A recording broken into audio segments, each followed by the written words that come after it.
She looked out for everybody. Whenever anybody needed something, she helped them out. So why would they do this to my baby? I just don't understand what my grandbabies gonna do. They don't understand what's really going on, and it's gonna be hard. In the late hours of February 9, 2024, Remy, a 20-year-old female TikToker, was found dead after being shot 12 times in the home she shared with her baby daddy just days after giving birth. At around 7:43 p.m., a neighbor called 911 to report a strange incident after they heard what they initially believed were firecrackers coming from an apartment. Feeling concerned, the neighbor went to check on the resident of the apartment, but after knocking repeatedly and getting no answer, they decided to contact the police for a welfare check. When investigators got to the reported apartment, they discovered the most shocking and unbelievable thing ever. This is the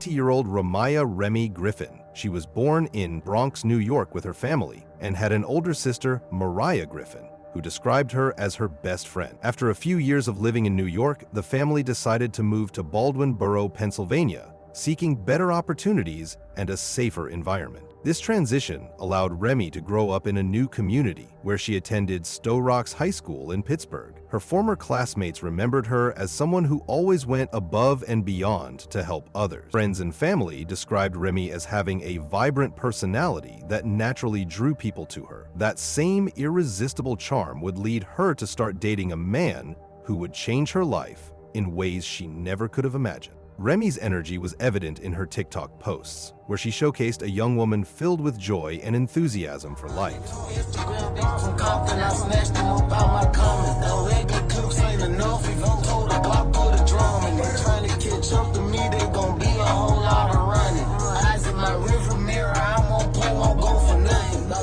Those close to her recalled how she was never afraid to express her thoughts and opinions. She uploads videos of her dancing joyfully with friends, sharing infectious laughter, or vlogging her daily life where she shares makeup trends and offers fashion tips. Her TikTok stories were a vibrant mix of motivational quotes and empowering messages, inspiring her audience to pursue their dreams and aspirations despite any obstacles. But just when it seemed like her life was picture perfect, nothing could have prepared her for what was to come. At just 18 years old, Remy met her baby daddy, 22-year-old Adeline Itongwa, through a circle of mutual friends. Adeline was a Kenyan native who moved to the United States and started working as a long-distance truck driver. The two were immediately drawn to each other. They were both young and shared mutual interests. They enjoyed the same kind of music, outdoor adventures, and future aspirations. To top it off, they loved social media, where they started sharing their loved-up videos and pictures on TikTok and YouTube, for example. This video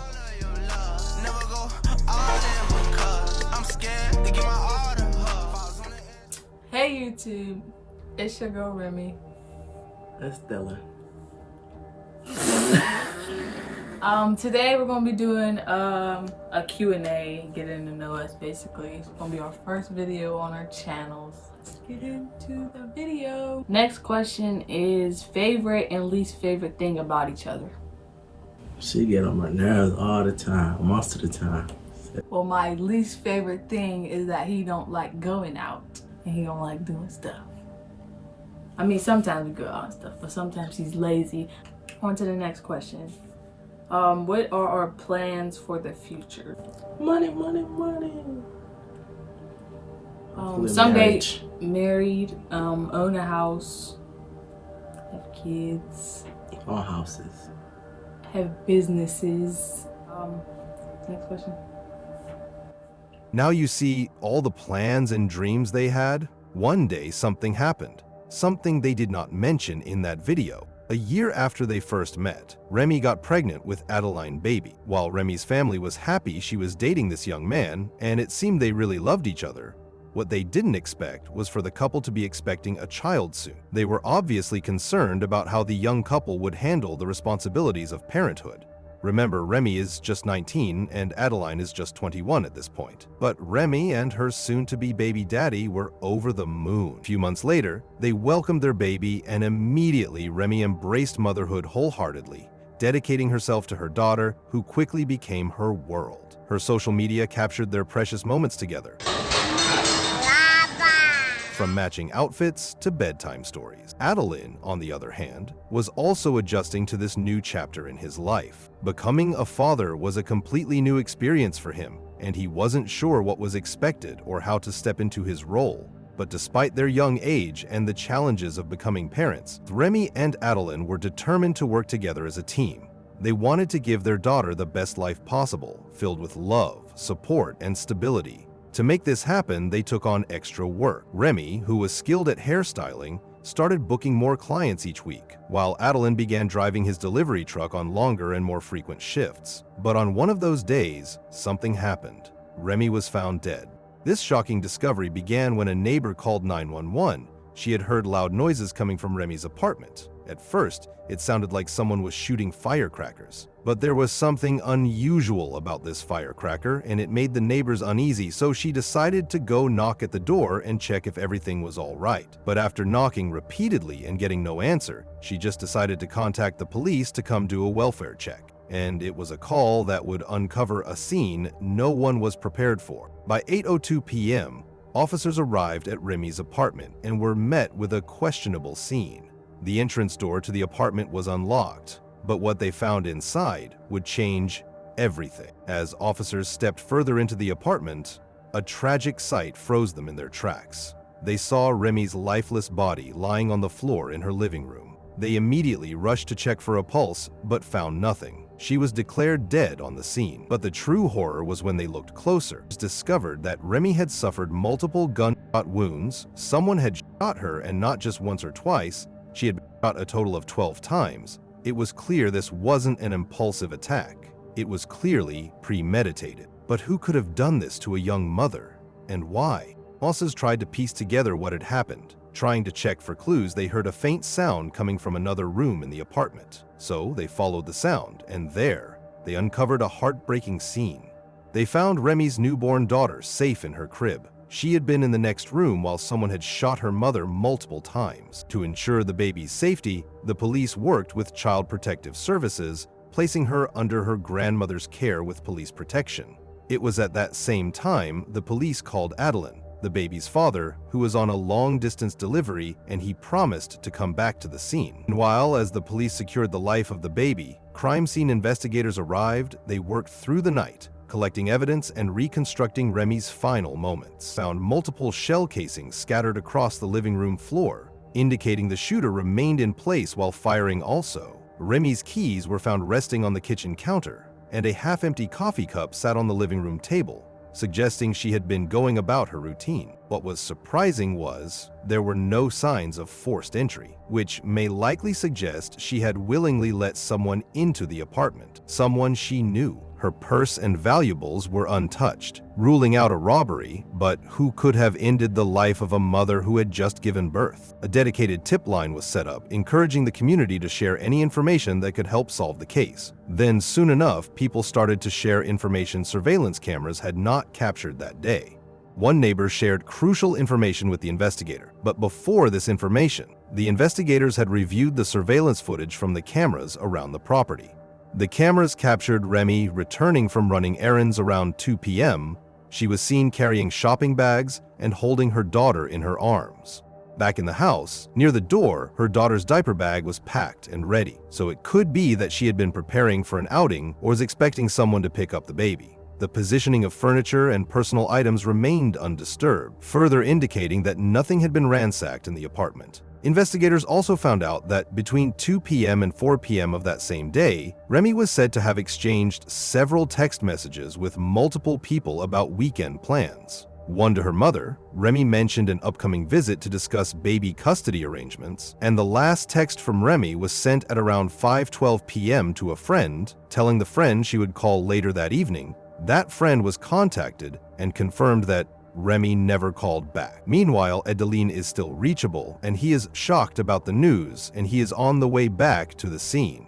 So that one neighbor who shared the information surveillance did not capture said that she saw a recognizable car parked in the complex lot. The neighbor knew this car because she had seen both Remy and Adeline use it before. At first, she didn't make a fuss about it. After all, this wasn't the first time she had seen it. But the familiar sight of that car would take on an entirely different meaning, one that no one could have anticipated. In fact, it was later confirmed that not only one neighbor saw it, but other neighbors also came forward to report seeing it in the parking lot during crucial times. Not only that, security footage from nearby businesses showed a person matching Adeline's description walking toward Remy's apartment shortly before the estimated time of her death, which helped them to establish a timeline. Remy's family was also interviewed, and they shared that there had been recent conversations about custody arrangements and planned meetings, a revelation that incited some disagreements. Several witnesses also shared information about interactions they had witnessed between Remy and Adeline in the days leading up to the incident. Additionally, messages on Remy's social media indicated there had been growing tension around co-parenting responsibilities between Remy and her baby daddy. But still, there was no solid evidence to link Adeline to the death of her girlfriend. Now, remember when Adeline told the police he was on his way to the crime scene? Adeline never showed up. Instead, he posted a short message online honoring Remy, his baby mama. In the post, he shared how shocked and heartbroken he was by her death and urged anyone with information about what happened to come forward and help the investigation. He also actively participated in group chats discussing the tragedy. Not only that, he also started showing an unusual interest in the details of the police investigation and would frequently ask about the evidence that had been uncovered by the police, more like tracking their progress. Adeline kept in touch with Remy's family, offering condolences and support. He visited Remy's mother, who was now caring for their daughter. And finally, Adeline met the investigators who had called him, providing a detailed account of his movements on the day of the murder and expressing sorrow over the loss of his child's mother. But while the family mourned, authorities were closing in on the truth. Just when Adeline thought he couldn't be caught, digital evidence began to contradict the story he had presented to the police in the beginning. When his phone location was checked, on the day, police saw he was near Remy's apartment at critical times on February 9th. Traffic cameras tracking the shared car's movements also signed with witness accounts of its presence at the complex.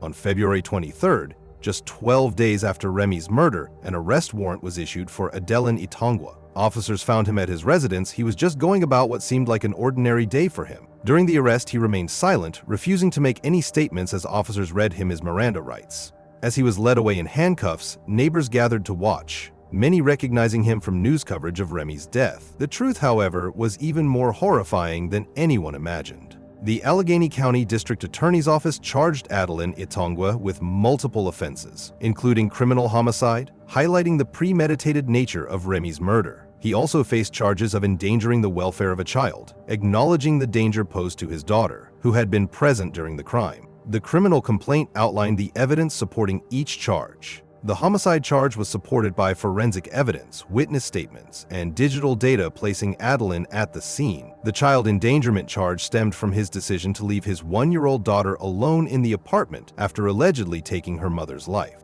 Prosecutors emphasized the calculated nature of the crime, his timing, the number of shots fired, and his actions at the funeral all played a role in their case. What happens behind closed doors really don't get spoke of much, but there were some things that I've heard, and it kind of raised an eyebrow. Mariah described Itangwa as a shady person and controlling, but she respected the fact that her sister still had love for him. And the night she found out Remy had been killed, Mariah said Itangwa needed to know as soon as possible. He was sounding normal, so in my head, I'm like, he doesn't know what happened.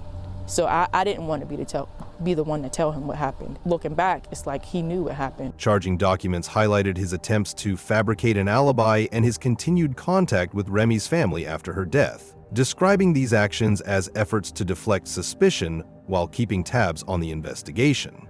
But justice would not come easily, and the battle was far from over. As of early 2024, Adeline Itangwa remains in custody at the Allegheny County Jail, held without bail. The news of Itangwa's arrest reached Mariah today as she and her mom were on their way to a custody hearing for Remy's daughter. Now, Mariah's even more determined to ensure her niece is placed in the right home, one that is a reflection of the love Remy embodied. She was the one you would call when you needed help, when you needed a shoulder to cry on. She was the one. We have part of our justice, but we didn't get all of it yet.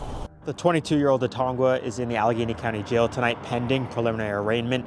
In addition to being charged with criminal homicide, he's also charged with endangering the welfare of a child. Due to the severity of the charges, the district attorney's office is working closely with investigators to solidify their case, aiming to pursue the maximum penalties allowed under Pennsylvania law for both homicide and child endangerment. On February 15th, a vigil was held at Stowe Rocks High School's football field to pay tribute to her. Griffin was killed last week, shot multiple times in her Baldwin apartment. Police found her one-year-old child, who now no longer has her mother. Pittsburgh's Action News 4 reporter Mike Valeni joins us live from Allegheny County Police headquarters with tonight's tribute. She was known to those who loved her as Remy, a young mother described to me as a beautiful soul. We're going to cry, but we're also going to celebrate her life in the 20 years that she was here on Earth.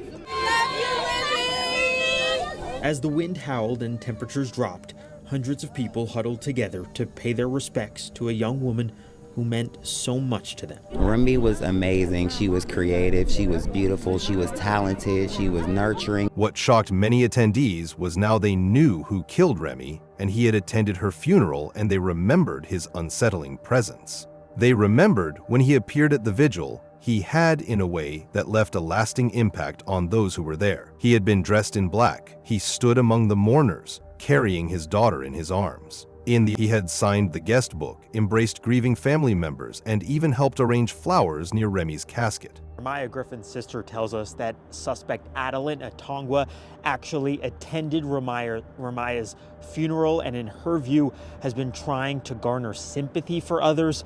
Ramaya's sister Mariah says that she now sees this as all some sort of cover. I felt angry because, like I said, you knew what you did, and for you to reach out, it's like, what are you trying to cover? You thought that you were going to get away with killing my sister? Throughout the service, Adeline had maintained a solemn demeanor, wiping away tears as friends shared memories of Remy. He actively participated in prayers and funeral rituals, staying close to Remy's immediate family while comforting others who were crying, offering tissues and words of solace, all the while being the one who took Remy away from them.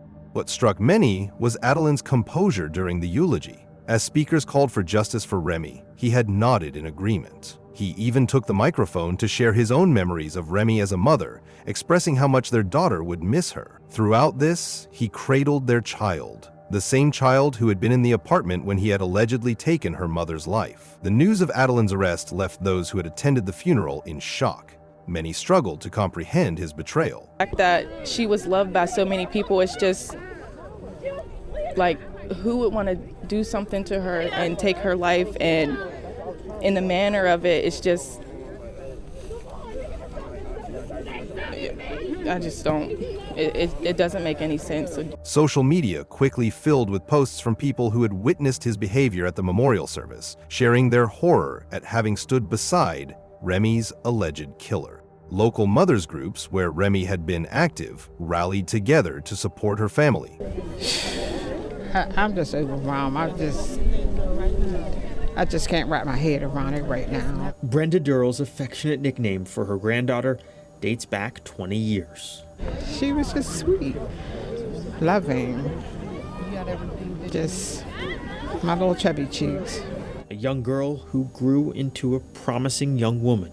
Remy was a shining star. Any room that she walked into, all you saw from her was her big bright smile. She was always smiling, she had so many friends. Remy's older sister by 2 years, Mariah Griffin, described her as her best friend. They organized fundraisers to help with legal expenses and to establish a trust fund for her daughter. The community's focus shifted from seeking justice to supporting the child who had tragically lost both parents, one to death and the other to alleged murder. Remy's young daughter had just had a birthday. She recently turned 1 year old. Mariah told me that she will ensure that her niece is taken care of and that she grows up to learn who her mother was and how much her mother was loved. Remy's daughter remains in the care of her maternal grandmother, who has filed for permanent custody. Family court has granted temporary orders prohibiting any contact between the child and Adeline while the criminal case progresses. Support services are working closely with the family to ensure the child receives appropriate care and counseling during this difficult time. Could anything have been done to prevent this? Let me know what you think in the comments section below.